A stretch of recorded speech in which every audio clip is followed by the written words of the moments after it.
Hai semuanya, perkenalkan nama saya Angelia Putri Ayu dengan NIM 23303080300011. Di sini dengan dosen pengampu saya yaitu Bapak Abi Baking Balyas SPD MKes.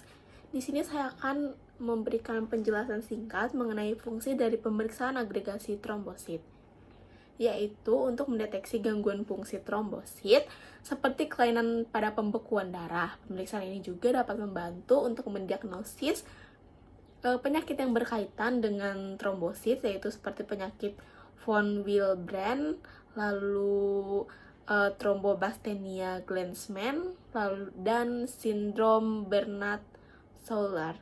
Nah, jadi di sini agar kita lebih mudah memahami bagaimana dari pemeriksaannya, apa-apa saja alat bahan yang digunakan, dan bagaimana biasanya proses pemeriksaannya, kita akan sambil menonton video yang akan saya tampilkan beserta dengan penjelasan yang akan saya berikan.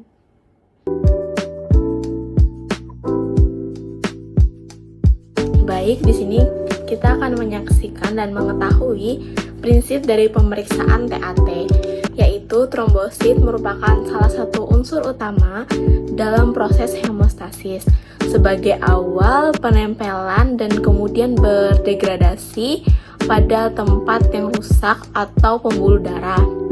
Agregasi trombosit merupakan proses secara in vitro dengan penambahan atau penyambungan seperti kolagen, ADP dan epinefrin untuk kemudian dicampurkan dengan RPR atau platelet rich plasma.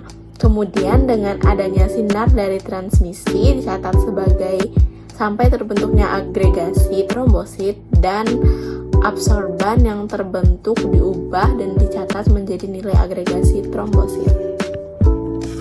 Nah, ini adalah prosedur dari pemeriksaan TAT, yaitu dengan tahap pertama untuk mendapatkan platelet rich plasma atau PRP, sentrifuge sampel di sitrat TAT dengan kecepatan 1 geus selama 15 menit dengan menggunakan 3 tabung.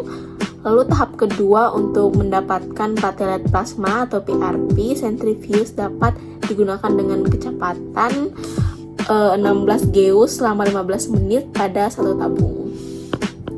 Nah, kemudian kita akan melakukan pengenceran pada reagen ADP dengan menggunakan NaCl, kemudian diubah menjadi 4 konsentrasi. Nah, kemudian pengenceran pada ADP ini dilakukan sebanyak 1:1, kemudian 1:3, 1:9, dan 1:19. Pada berikut ini adalah sampel sitrat TAT yang sudah disentrifuge platelet rich plasma atau RPR. Bisa dilihat pada gambar seperti ini. Nah, kemudian ini adalah blanko platelet plasma atau PPP yang sudah disentrifuge, bentuknya dan perubahan warnanya seperti ini setelah disentrifuge. Nah, baik, setelah kita melihat itu semua, yang pertama kita lakukan adalah dengan membuka menu pemeriksaan TAT pada Agram. Baik, setelah sudah kita buka, kita dapat mengisi identitas pasien yang akan diperiksa dengan benar dan jangan sampai ada kesalahan pada pemeriksaan dan pemasukan identitas pada pasien. Baik, setelah kita isi dan sudah tersimpan, kita akan membuka pemeriksaan TAT atau menu pemeriksaan TAT yang sudah tertera pada layar. Nah, baik, saat sudah terbuka, kita akan memasukkan blanko PPP sebanyak 450 joule ke dalam tabung Agram. Lalu secara bergantian kita masukkan ke dalam channel sebanyak 1-4 dengan menekan tombol pada setiap channel.